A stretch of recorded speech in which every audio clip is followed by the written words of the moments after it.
Hey, Joe DiSanto here, continuing my road trip car sessions. I'm on a road trip and decided I might as well make some videos while I'm driving and increase the excitement level through danger by doing two things at once here.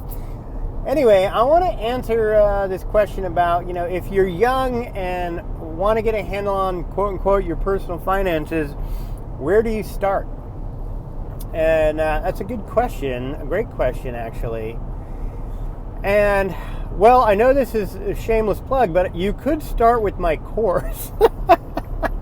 I hate to say that, but I don't know why I had to say that. I want to sell the course. But I don't mean to just... The reason I say that is because I really do think there's I feel like I truly understand, like, the entirety of personal finance. And it's not just... doing a budget and watching the amount you spend and doing, that kind of stuff. That is part of it. But there's just a bigger picture at large, and there's different things that come together and intersect that make up your financial life over time. So in my course, Personal Finance Mastery, I talk about all those things, of course, in great detail. But I even have what I call a fast track workshop where I cover it all, like, in pretty, solid detail in like an hour. So you can have a really quick understanding of what is personal finance and know everything you need to know. But I'm going to give you a little quick breakdown here. There's 5 areas of personal finance. There is what I call the tracking area, or keeping score, and that's doing, some bookkeeping. Get QUICKEN or get Monarch or get some kind of software. You just got to get software. And on a regular, ongoing basis, you download your transactions, income and expenses, you categorize them, and you see where your money's going, and you get to understand your habits, your money habits, and see, the whether or not you're, saving money, losing money, in debt, not in debt, whatever, and so on. So that's really important. The second thing is the planning part. So you might think, oh, that's budgeting and so on. And budgeting and optimizing is part of that, but really the planning is mapping out, almost in a way, your whole financial life. It's not that hard, and in that course I have some spreadsheets to help you do it, which make it very quick. And all you really do is say, hey, whether I retire when I'm 60 or I do an early retirement, or maybe, I don't know, whatever it is you want to do, you decide what that is, at least today. You put a price tag on it, and then you just map out how you're going to get there, meaning how much do I need to save every month, and then how much does my savings need to earn in terms of a return to help me get to that destination. And again, that could be an early retirement, that could be like a break from work, that could be your ultimate retirement, and you could even build in a few of those things into one plan. But you need a plan. I used to call it your financial independence roadmap. That was the name of the course, but that's really just like one of the 5 areas. Next area is investing. You're going to save money, and then you need to invest it so that you make money while you're at your day job. That's incredibly important. Investing is a huge world. Obviously, you want to, learn about it before you dive in, but you want to get started early. Because as we all know, if you can get money socked away earlier, it has more time to compound, and you'll get further faster. Now, of course, the conundrum is when you're young, you have no money. Oftentimes, you're in debt. I was at $70,000 in debt at one point in my 20s, and I was not investing in anything. So I understand that. You do your best, but the sooner you can get into investing, the better.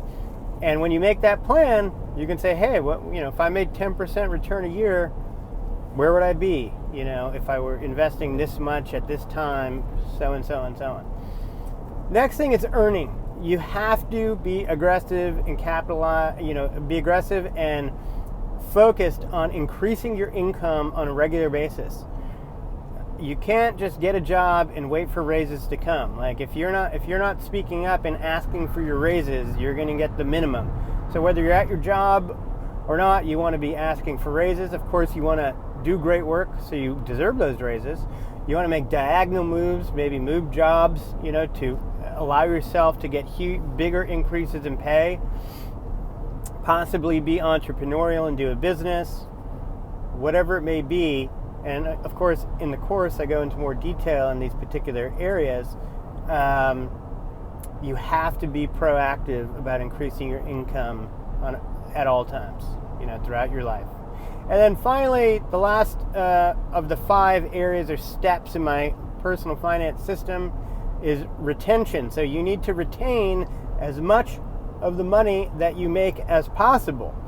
And that can be done through optimization and keep an eye on your spending and using that tracking to make sure that you're being prudent.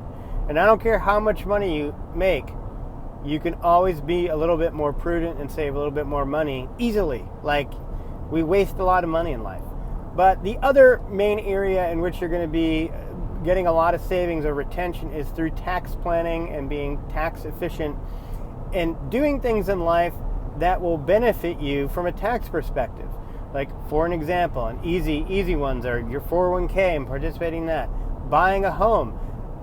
Not only is it a great thing to do for the security of your living situation, but if you're single, you get $250,000 of free capital gains. If you're married, you get $500,000 of free capital gains when you sell your residence.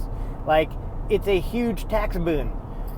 So and there are a variety of things like that, in life and in the tax code where it's you might want to direct your energies in one way or another because there's tax benefits there, and it can help you save more of your hard-earned money. So there you go. I just solved your problem. I explained personal finance to you, what it's all about, what you need to be concerned with, and if I were you and I were young, I'd get that tracking going right away. Get it. That's first step. Then I would figure out how much can I save, every month or every year. Start getting that invested. Until you figure out some other more optimal thing, just invest in, index funds. It's honestly, if I could go back and reinvest all the failed ways I invested in index funds, I'd have a hell of a lot more money. So it's boring, but it does work. Of course, you can go for bigger returns, but you got to invest more of your time. And even then, sometimes you don't beat the market. So, and then I would put primary focus also on buying a house. I think buying a house is incredibly important. I think it's a great investment. It is an investment. There is huge tax benefit to it, both ongoing and at sale. But also, more importantly, it gives you housing security. You can't be kicked out of a house that you own. You can be kicked out of a rental. So now, when you're really young, a lot of people are I don't want to be tied down by a house. I bought my first house at 28, and when I was ready to leave it, I just rented it out. It's not that big of a deal.